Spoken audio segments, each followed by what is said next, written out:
നമ്മളിന്ന് കടയിൽ നിന്ന് ഞാൻ ഉപ്പിട്ട് വെക്കാനുള്ളൊരു ഉപ്പുഭരണി വാങ്ങിച്ചിട്ടുണ്ട്. അപ്പോൾ ഉപ്പുഭരണി വാങ്ങിക്കാനുള്ള കാരണം നിങ്ങൾക്കറിയാമല്ലോ.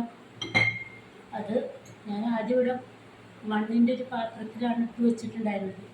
നമുക്ക് യഥാർത്ഥത്തിൽ ഇത്തരം പ്ലാസ്റ്റിക് ബോട്ടിൽസിൽ ഉപ്പ് ഇട്ട് വയ്ക്കാൻ പാടില്ല. ഇത് പെട്ടെന്ന് തന്നെ ഉപ്പിന് ഭയങ്കര റിയാക്ഷൻ കൂടുതലാണ്. അപ്പോൾ ഇത്തരം പ്ലാസ്റ്റിക് ബോട്ടിലുകളിൽ ഉപ്പ് ഉപയോഗിക്കരുത്.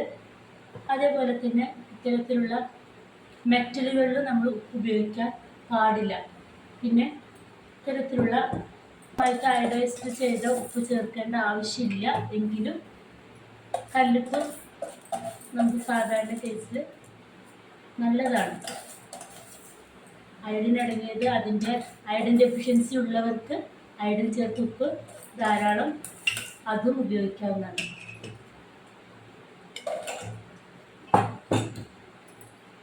ഇതിൽ നമ്മൾ ഇട്ട് വെച്ചിട്ടുണ്ട്. അങ്ങനെ ഈ രീതിയിൽ ഉപ്പ് നമ്മൾ ഭരണിയിൽ നല്ല ഭരണിയിലിട്ട് വെക്കുകയാണെങ്കിൽ ഒരു കുഴപ്പമില്ല. ഈ ഭരണിയിലോ ഇത്തരത്തിലുള്ള പാത്രങ്ങളിലോ നമുക്ക് ഇട്ട് വെക്കാവുന്നതാണ്. ഓക്കെ, എല്ലാവരും ശ്രമിക്കാം.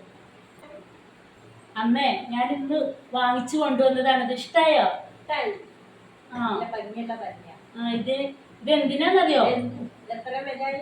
ഇതിന് 375 രൂപ. 375 രൂപയായി. ഞാൻ 350 രൂപ കൊടുത്തത്.